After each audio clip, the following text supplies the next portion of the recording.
क्षमा breaking Jain news. परम पूजनीय मेरे गुरुवर, मेरे सब कुछ सुधा सागर जी महाराज के श्री चरणों में कोटि कोटि नमन, कोटि कोटि वंदन, कोटि क्षुल्लक तरह के श्री चरणों में बारंबार इच्छा में माता जी को वंदना। गुरुवर, आज पत्रकार वार्ता यहाँ बुलाई गई, मुझे नहीं पता था, कोइंसिडेंस है कि मैं भी यहाँ उपस्थित हूँ। और जब ये चर्चा चल रही थी तो पंडित जी सुरेंद्र भाई साहब भी बोले कि मैं भी पत्रकार हूँ, तो हम यहाँ कोइंसिडेंस के तौर पर आए। ऐसी क्या घटना घटी कि हमें आज ही आना है यहाँ, ऐसा एक मन में आया और हम आज आए। गुरुजी, शिविर को लेके काफ़ी चर्चाएं हैं, भोपाल में तो बहुत ज़्यादा चर्चाएं हैं। कोई कह रहा है 20,000 इस बार हो जाएंगे, कोई कह रहा है 25,000 हो जाएंगे। अतिशयोक्ति में है, क्योंकि सागर में हो रहा है। और सागर में उतर के पूछा हमने तो वो कह रहे हैं भैया पूरा ही बुंदेलखंड आ रहा है। मैंने कहा ज़्यादा हो जाएंगे, 5,000 कर लो। नहीं, पूरा ही बुंदेलखंड आ रहा है। इतनी ज़्यादा चर्चाएं हैं महाराज जी, इतना कठिन शिविर है, टफ शिविर है। मैं 2 शिविर कर चुका हूँ और 1 लाख से ज़्यादा शिविरार्थी आपके शिविर में। इतना कठिन शिविर कि आप मौन दे के जब हमें भेजते हो महाराज जी, और अगर हमें ठंडा पानी चाहिए तो मिल नहीं सकता। वो तो अगर हाथ लगा के बता दिया तो और गर्म पानी आ जाएगा उस जग में कि ठंडा है, कम ठंडा है, और गर्म मिला देते हैं। तो महाराज जी, इतने कठिन शिविर की इतनी ज़्यादा चर्चा पूरे देश भर में है, तो एक बहुत साधारण सी मेरी जिज्ञासा है महाराज जी, श्रावक संस्कार शिविर का उद्देश्य क्या है, क्यों लगाया जाता है, और समाज पर इसका क्या प्रभाव पड़ता है, नगर पर इसका क्या प्रभाव पड़ता है महाराज जी? पहली बात तो जो आपने कही, आप खुद उस शिविर के शिविरार्थी रहे हैं गुनाह में। दूसरी बात है, कितने शिविरार्थी हो सकते हैं, ये कल्पनाएं जो हैं, कुछ मत पूछो, ये बुंदेलखंड है, कुछ भी हो सकता है। और कुछ मत पूछो, बुंदेलखंड में ये सागर है, कुछ भी हो सकता है, कुछ भी हो सकता है।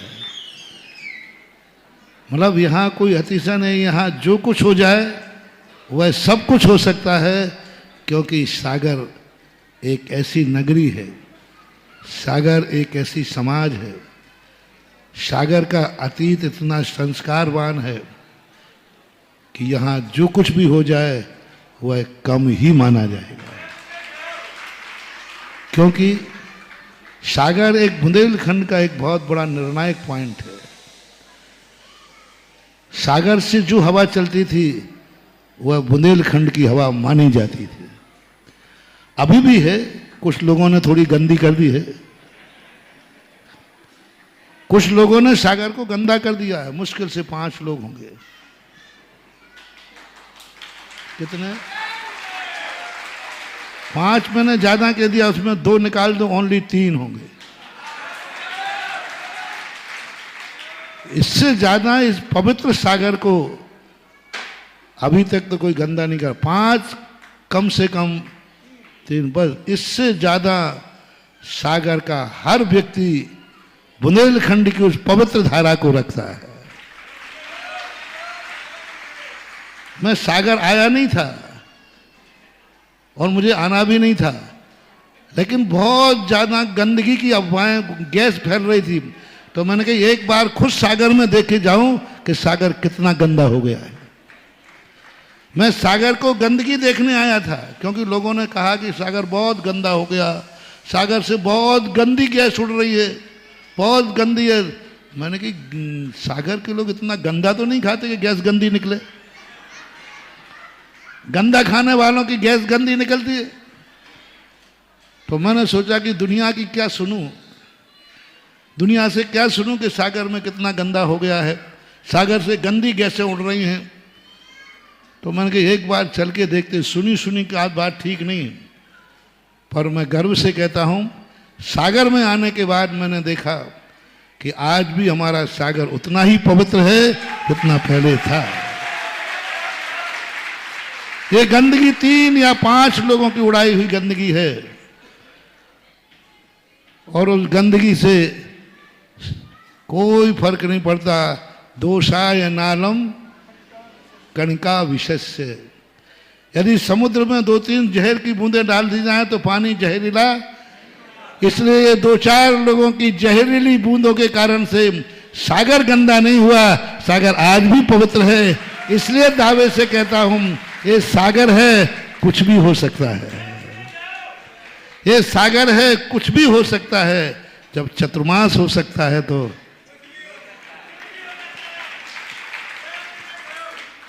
क्योंकि भारत को यही मालूम है चतुर्मास और सुधा सागर का, और सागर में जब ये हो सकता है तो रवि बाबू अब आज से सागर का नारा क्या रखना है? ये सागर है, महासागर नहीं कुछ भी हो सकता है, हो सकता है। ये सागर है या कुछ भी हो सकता हाँ। है। वो एक तुम बच्चे लोग सुनाते हैं ये बॉम्बे है, कुछ भी हो सकता है।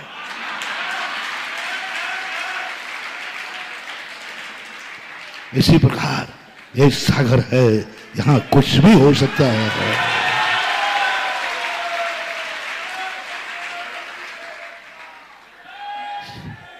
श्रावक संस्कार शिविर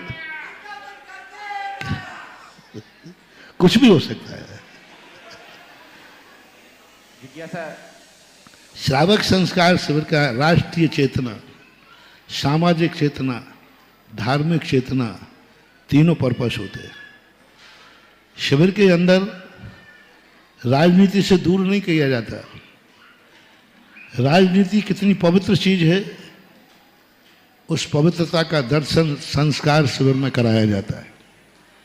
लोग उन्होंने राजनीति को मानकर भागने लगे, राजनीति को गंदा कहने लगे, और शास्त्रों में आया है राजनीति वो बाढ़ है जो धर्म की रक्षा के लिए राजनीति ही बचाती है। राजनीति धर्म के तिजोरी की सुरक्षा कवच है। यदि राजनीति पवित्र है तो धर्म सुरक्षित रहेगा। और इसमें समाज नीतियों के संस्कार दिए जाते हैं, समाज में कैसे जीना। आज सारे भारत में कम से कम कौन सा शिविर है नंबर 31वें शिविर में सारे टोटल शिविरार्थी निकाले जाएं तो कम से कम 3 से 5 लाख शिविरार्थी हो चुके हैं पूरे इतने शिविरों में। हर बार शिविर में कम से कम 60% लोग नए आते हैं, 40% पुराने रिपीट होते हैं, 60% लोग नए आते हैं। वो नए शिविरार्थी जो आते हैं, आज सारे भारत में शिविरार्थी संघ के माध्यम से आज सारे भारत में एक तहलका मच गया कि इतना बड़ा संगठन भारत में इस समय सबसे बड़ा कोई संगठन है तो उसका नाम है शिविरार्थी संगठन। आज भारत का सबसे बड़ा संगठन उभर के आया है शिविरार्थी संगठन के रूप में। विगत वर्ष किसी ने प्रश्न उठाया था आगरा में, और वहीं से शिविरार्थी संगठन की बात चली। बहुत बड़ा संगठन एक भारत में बन के उभरा है जो राजनीति पर भी काम करेगा, पवित्र राजनीति, राजनीति गंदगी में झाड़ू लगाएगा और समाज में गंदगी फैलाने वालों पर और गंदगी की भी झाड़ू लगाएगा। ये शिविरार्थी संघ है। शिविरार्थियों को यह सिखाया जाता है कि समाज में जो गंदगी फैले उस पर झाड़ू लगाओ, और यदि समाज में गंदगी ज्यादा फैले तो गंदगी फैलाने वालों को भी झाड़ू लगा दो। जैसे गंदगी को झाड़ू लगा करके कचड़े में फेंक दिया जाता है, ऐसे ही समाज में गंदगी फैलाने वालों को झाड़ू में गंदगी की टोकरी में भर के गंदगी में फेंक दो। ये श्रावक संस्कार शिविर में सिखाया जाता है। गंदगी और गंदगी फैलाने वालों को झाड़ू लगाने का संस्कार दिया जाता है शिविरार्थी संघ में, और ये संस्कार दिया जाता है। इसी कारण से दिन दूना रात चौगुना शिविर का क्रेज बढ़ रहा है, क्योंकि हम झाड़ू लगाना सिखाते हैं, छत्र लगाना नहीं। शिविर में हम चमर ढोलना नहीं सिखाते। क्या लगाते हैं? झाड़ू। और झाड़ू किसकी लगाई जाती है? गंदगी और गंदगी फैलाने वालों की झाड़ू, तुरंत झाड़ू लगा करके कचड़े की कोठरी में फेंक कर कचड़े घर में फेंक आओ। इससे समाज की पवित्रता बनी रहे। ये है शिवरार्थ का सामाजिक रूप। तीसरा मोटिवेशन उनका होता है धार्मिक, कि धर्म के संस्कार के बिना अर्थ और काम नीति पर सफल नहीं हो सकती। आपके 3 पुरुषार्थ हैं, धर्म, अर्थ और काम। यदि अर्थ और काम में तुम्हें सफलता प्राप्त करना है तो धर्म पुरुषार्थ तुम्हारा बीज है, धर्म पुरुषार्थ तुम्हारी नींव है। यदि धर्म पुरुषार्थ की नींव लेके चलोगे तो उस पर अर्थ और काम के फल ऐसे लगेंगे कि जिंदगी में कभी दूसरे की तरफ मुख भी या दूसरे की तरफ कभी परिणाम भी नहीं करना पड़ेगा, आंख भी नहीं उठाना पड़ेगा, क्योंकि तुम्हारे पास खुद इतना धर्म होगा, तुम्हारे पास इतना काम होगा कि कभी तुम्हें दूसरों की तरफ आंख उठाने की नौबत ही नहीं आएगी। ये धर्म की महिमा इस शिविर पर बताई जाती है। धर्म, अर्थ और काम में सफलता कैसे पाएं, समाज और राजनीतिक ढांचे की गंदगी कैसे दूर करें, ये क्रेज है शिविर का। इसलिए कठिनाई और अनुशासन जो है, अनुशासन ही तो सबसे बड़ी चीज है। अनुशासन ही तो सबसे बड़ी चीज है। अनुशासन पूर्वक गंदगी साफ करो। गंदगी ऐसे साफ नहीं करना होली के समान कि कहीं से उतार कर किसी के दरवाजे फेंक दो। होली में क्या करते हैं, गंदगी उठा दे किसी के दरवाजे फेंक दो। नहीं, पवित्र झाड़ू वो कहलाती है कि गंदगी को इतनी दूर फेंक दो कि उसकी दुर्गंध भी पास ना आ पाए। जिज्ञासा रखेंगे डॉक्टर सुरन जी भारती बुरहानपुर, और इसके बाद तैयार रहेंगे श्रीमान प्रवीण। यदि यही प्रश्न कोई सामान्य व्यक्ति करता तो उत्तर अलग था। जिस ढंग का प्रश्न करने वाला है जवाब भी उसी ढंग का दिया है। गुरुजी, एक और प्रश्न है मेरा। ये मेरा व्यक्तिगत है, पत्रकार होने के नाते नहीं है। गुरुजी, मैं आया, चरण छुए, नमोस्तु किया, आपने आशीर्वाद दिया, सिर पे हाथ भी रखा, समझ में आया कि कुछ घटित हुआ है। लेकिन गुरुजी, जब हम जिन प्रतिमा के सामने जाते हैं, जिन बिंब के सामने जाते हैं, वो तो कुछ करते नहीं, निगाहें भी नीचे हैं। तो ऐसा भक्त और भगवान के बीच में ऐसा क्या घटित होता है कि कर्मों की निर्जरा वहाँ होती है? ऐसी क्या स्पंदन क्या होता है वो? मैं एक दिन एक राजस्थान के रणथंभौर नाम के स्थान पर घूम रहा था। बहुत बड़ा स्थान है वहाँ। जब वहाँ से तो उसका किला मंदिर देख रहा था, और एक किला था बहुत बड़ा। एक सज्जन यही प्रश्न कर रहे थे, बोले महाराज, इन जड़ मूर्तियों में क्या रखा है, इनसे क्या विशुद्धि होती है, इनसे क्या मतलब है, क्यों बुद्धू बनाए जा रहे हो कि ये भगवान है, स्पष्ट पाषाण है, इनको देख के क्या परिवर्तन होता है, क्या पुण्य बंध होता है। ये चर्चा वो कर ही रहे थे। करते करते एकदम बोले महाराज जी आप आगे पधारो, मैं अभी आता हूँ। मैंने कहा एकाएक चर्चा करते क्यों रुक गए?